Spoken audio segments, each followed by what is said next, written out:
जय हिंद सभी को नमस्कार। तो स्टार्ट करते हैं आर्टिकल की अगली क्लास। और आर्टिकल का ये पार्ट थर्ड यानी कि तीसरी क्लास होगी। और इसमें मैं आपको पहली क्लास तो अपनी बेसिक हो गई, दूसरी क्लास में मैंने ए एन का कहाँ पर यूज होता है तो मैंने बताया सिंगुलर काउंटेबल नाउन के साथ। अब थोड़ा सा और डीप में जाते हैं कि ए और एन का यूज फ्रेज के साथ कुछ फिक्स होता है, कुछ फ्रेजेस के साथ फिक्स नहीं होता है। कई बार जब क्वेश्चन आता है तो जो फ्रेज आपको दिए होते हैं वहाँ पे क्या करता है कि जिसके साथ आर्टिकल लगना चाहिए उससे हटा देता है और जिसके साथ नहीं लगना चाहिए उसके साथ लगा देता है। उस गलती को पकड़ पाना थोड़ा सा डिफ़िकल्ट हो जाता है, मुश्किल हो जाता है। तो उन्हीं बातों को हम सीखेंगे। उससे पहले कुछ एग्जाम्पल्स मैं आपके सामने लिखूंगा, आप उनको उनके सामने ए और एन लगाने की कोशिश करें। जैसे कि मैंने लिखा एक्सरे, एक्सरे। दूसरा है वन वे टिकट या वन वे टिकट, मैंने लिखा अम्ब्रेला,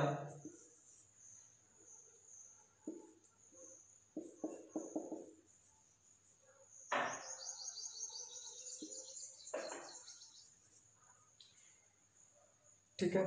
मैंने लिखा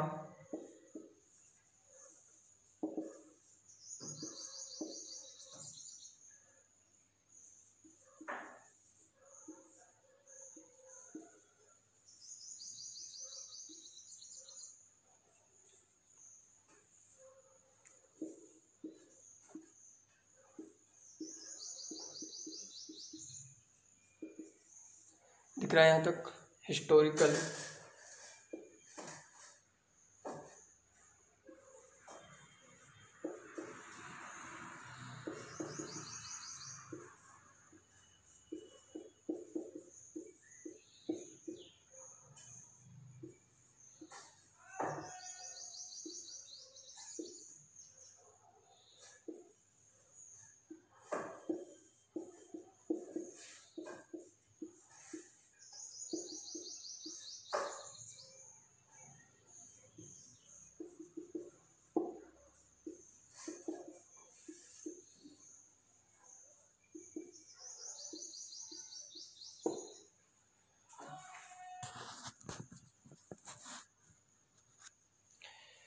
ठीक है। एक बार आप देखें इसको, और भी कुछ लिख देता हूँ यहाँ पे।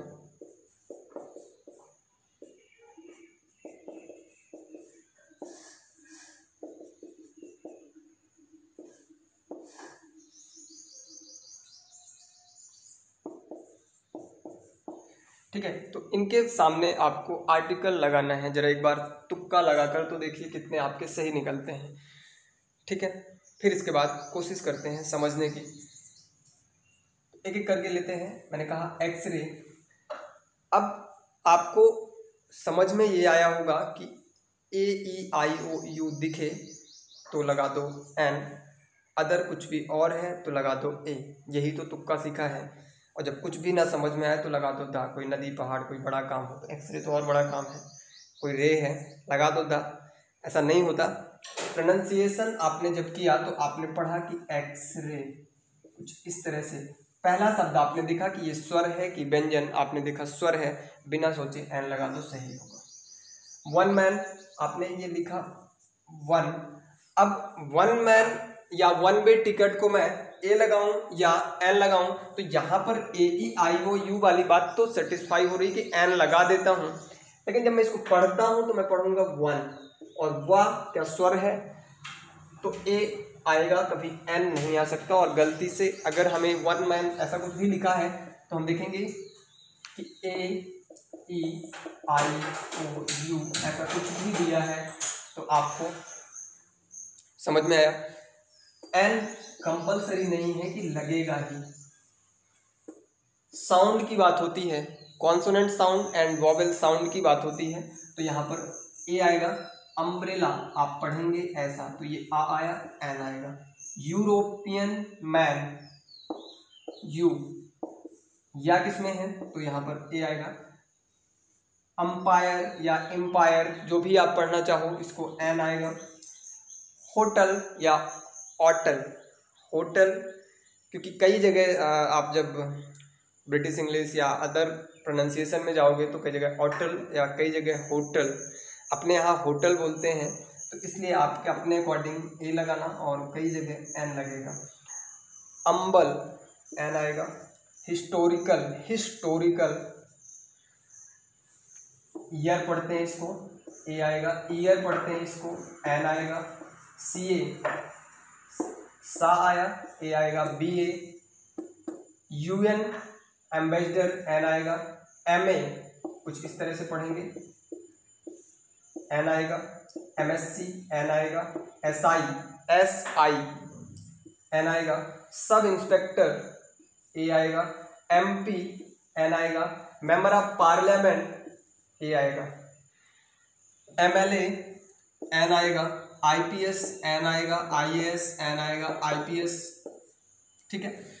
तो आपको लिख लेना है कि इसका हिंदी का जो पहला वर्ण है वो स्वर है या व्यंजन है, उसके अकॉर्डिंग आपको आर्टिकल एन लगाना है, कभी भी गलत नहीं होगा। उम्मीद करता हूँ इस बात को आप समझ पाए होंगे, ठीक है। लिखना चाहें लिख सकते हैं।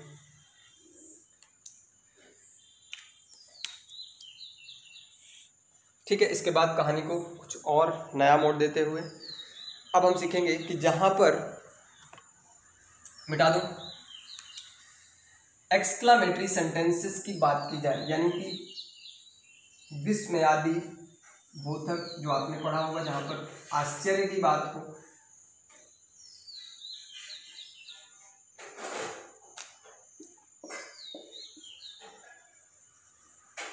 एक्सक्लामेटरी सेंटेंस, जहां पर एक्सक्लामेटरी सेंटेंस की बात किया गया हो, जैसे कि व्हाट अ ग्रैंड बिल्डिंग,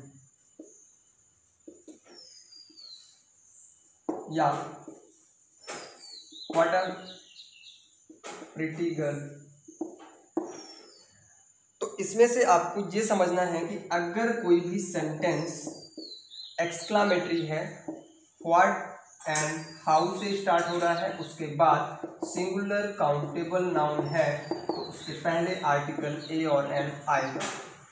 लिख लीजिए कि कोई भी एक्सक्लामेटरी सेंटेंस अगर है और उसके बाद कोई भी सिंगुलर काउंटेबल नाउन आया हुआ है, सेंटेंस व्हाट या हाउ से शुरू हुआ हो, उसके बाद कोई भी सिंगुलर काउंटेबल नाउन आया हो, तो आर्टिकल ए और एन आएगा। बात समझ में आई? इसको भी नोट डाउन करिए। अब बात आती है कि फ्रेज,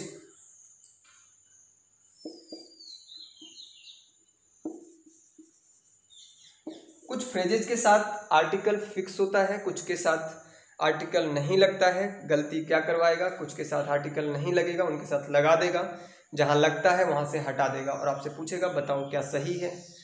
तो मैं लिख देता हूं, वो चीज़ें आपको दिमाग में 4 से 5 बार पढ़नी पड़ेंगी तो सेट हो जाएगा। आपके पढ़ने, आपके टोन में वो चीज़ें आ जाएंगी, तो आप आंसर देखते ही करेक्ट करोगे। मिटाकर मैं उनको लिख देता हूँ, आप एक बार देखिए।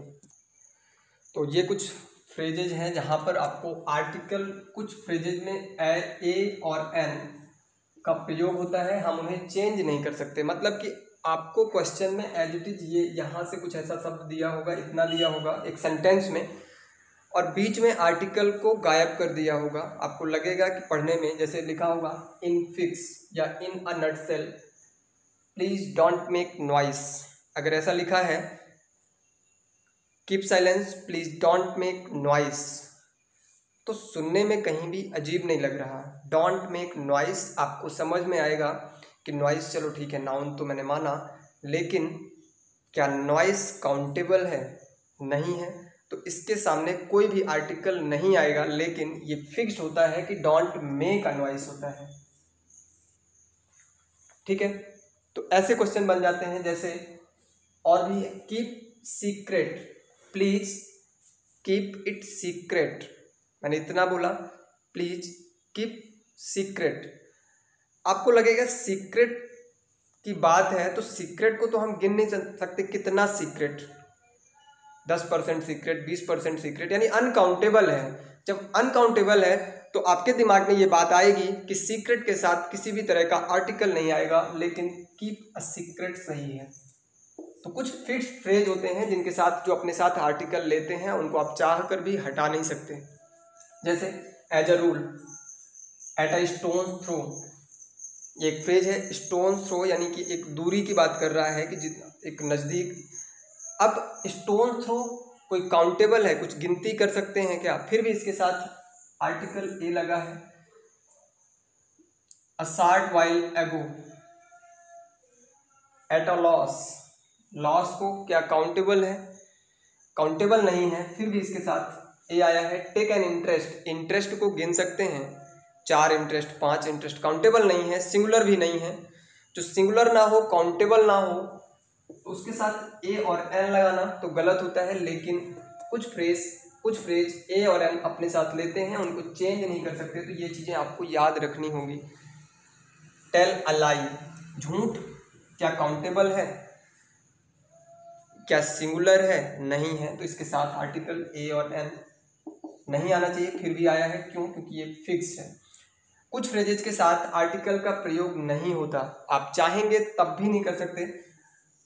To lose a heart, to set foot, और गलती क्या करेगा, टू सेट अ फूट लिख देगा, आप यहाँ से कंफ्यूज हो जाएंगे। मेक अ फूट तो सही है, टू सेट अ फूट गलत हो जाता है। तो ये है टू गिव ईयर। अभी मैंने बताया कि ईयर का प्रोनाउंसिएशन ये होता है, और आपको पता है कि ईयर के सामने एन आता है, आप देखकर टू गिव एन ईयर लगाओगे। लेकिन अगर पूरी यही बात लिखी है कि टू गिव ईयर, तो आपको समझना है कि ये फ्रेज की बात है, अपने साथ एन नहीं लेगा। यहाँ पर पूछेगा कि ए आएगा, एन आएगा, द आएगा, नन ऑफ दीज आएगा, तो आपको बोलना है नन ऑफ दीज आएगा। टू गिव ईयर, अपने साथ ईयर कोई भी आर्टिकल नहीं लेगा। एट अ होम कई बार आया है, at a home, I am at a home, A आएगा, एन आएगा, द आएगा, कुछ भी नहीं आएगा। ये क्वेश्चन कई बार पूछा है, I am at dash home, तो देखते ही दिल कहेगा ए लगा दे, गलत हो गया, क्योंकि eight a home at home एक फ्रेज है, ये अपने आप में कंप्लीट है, इसके बीच में हम कुछ भी तोड़ मड़ोड़ नहीं कर सकते। ठीक है। इन हैंड, तो इन अ हैंड लगा सकते हैं कि ये एक हाथ से काउंटेबल है हाथ, तो इन हैंड से मतलब कि एक हाथ से, ऐसा नहीं है, इसके साथ आर्टिकल नहीं आएगा। अगर इन हैंड एक साथ लिखा है तो बीच में आर्टिकल नहीं लगा सकते। सेट ऑन फायर, तो सेट ऑन द फायर करके कई बार आता है, सेट ऑन द फायर गलत हो जाएगा। सेट ऑन फायर एक फ्रेज है, उसके बीच में आप कुछ भी ऐड नहीं कर सकते। बाई कार और by bus, by a car, by a bus लगाने में अच्छा लगता है, लेकिन ये गलत हो जाएगा। By mistake, in danger, I am in a danger, नहीं मैं खतरे में हूँ या एक खतरे में हूँ, ऐसा नहीं है। इन डेंजर अपने आप में एक फ्रेज है, इसके साथ आप कुछ भी नहीं लगा सकते। तो आप इसको लिख लीजिए, कम से कम 4 से 5 बार इनको पढ़िए, और एज इट इज आर्टिकल में सीधा यही फ्रेज कई बार आ जाता है, तो आपको ये पता होना चाहिए। यहाँ पर कोई ऐसा नहीं है कि कोई रूल या कॉन्सेप्ट से आप चीज़ों को बना लेंगे, ये चीज़ें आपके दिमाग में होना चाहिए कि एट अ होम नहीं होता, एट होम होता है। ठीक है। मेक अ नॉइस होता है, ना कि मेक नॉइस। क्लियर है? लिखिए इसको।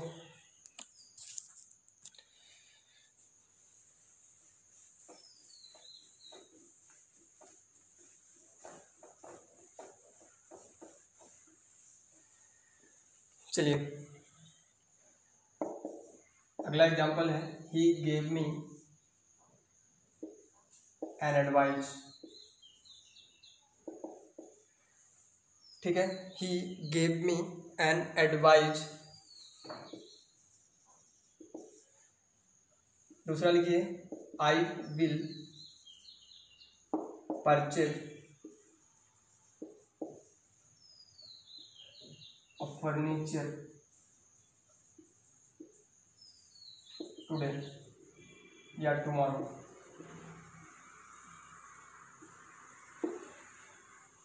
दोनों सेंटेंस को पढ़कर आपको कुछ ऐसा लग रहा है कि कोई गलती है,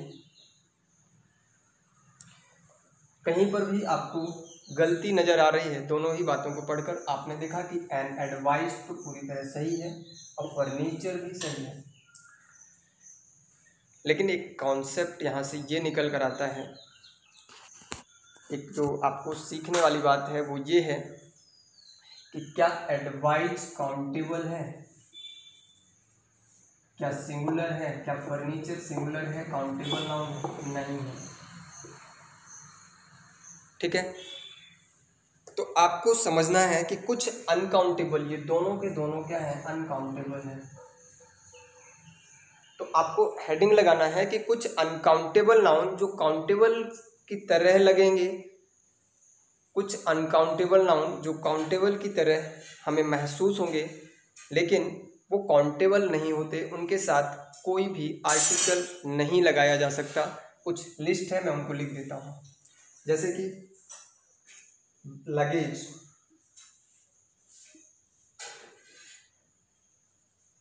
news, permission, progress,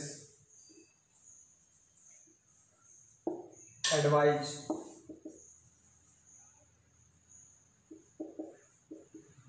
baggage,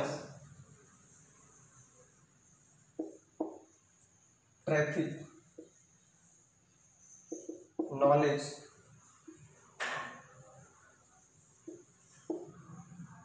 music, wine, information, equipment, information, equipment, poetry, furniture, hair, business, bread, postage, money,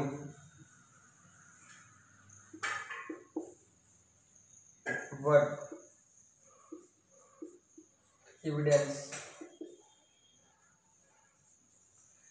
ठीक है, तो ये कुछ नाउन ऐसे हैं जो आपके सामने लिस्ट है कि इनके साथ कोई भी आर्टिकल यूज नहीं कर सकते। ये सभी के सभी अनकाउंटेबल हैं। आपको लगेगा कि ये हेयर, ये आपका furniture, traffic, luggage, advise, music, poetry, furniture, postage, knowledge, equipment, ये जितने के जितने आपको मैंने यहाँ पर लिखवाए, इनके साथ गलती क्या होता है, आपको लिख कर देगा सेंटेंस में और इनके साथ बोलेगा आर्टिकल लगाओ, या लगा कर देगा, बोलेगा एरर कहाँ पर है। तो आपको इन सब चीज़ों को समझना है कि ये अपने आप में क्या है। आप लिखिए कि कुछ अनकाउंटेबल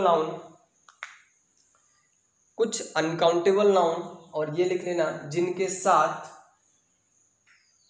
ए और एन का यूज नहीं किया जाता है। बात समझ में आई? ठीक है, कुछ और अंदर तक गहराई तक जाने की कोशिश। ठीक है, इसको लिखने के बाद मैं कुछ एग्जाम्पल लिखूंगा और आपसे बोलूंगा आर्टिकल लगाओ, कहाँ पर लगेगा, ए और एन। देखता हूँ आपने कितना सीखा है। तो यहाँ पर आर्टिकल्स में कुछ और इम्पोर्टेंट क्वेश्चन आपके सामने 7-8 क्वेश्चन मैंने लिखे हैं। आपको यहाँ पर ए और एन का यूज करना है, लेकिन देखना ये है कि ये कितना इंटरेस्टिंग, कुछ आपको यहाँ पर नई चीज़ें सीखने को मिलेंगी। मैंने ऊपर जो हेडिंग लगाया है आप एक बार उसको पढ़ो। मैनी, अगर किसी सेंटेंस में मैनी आया हो, rather, quite, such, much, so, too, as, इनके बाद अगर कोई सिंगुलर नाउन आता है तो ए और एन का प्रयोग कैसे होगा, कहाँ पर होगा, वो सारी चीज़ें हम देखते हैं, क्वेश्चंस के थ्रू हम समझेंगे। मैनी के बाद मैनी अ सिटीजन आप देख सकते हैं, तो many a citizen would welcome such a change. It was quite, task की बात हो रही है, impossible. It was quite an impossible task. Quite के पहले it was an a quite impossible, गलती कहाँ पर करवाएगा, क्वाइट के पहले आर्टिकल लगा देगा। It was a quite impossible task. तो आपको पढ़ने में कहीं पर भी समझ नहीं आएगा कि आप गलत पढ़ रहे हैं, क्योंकि आपको पढ़ने की उतनी हैबिट नहीं होती।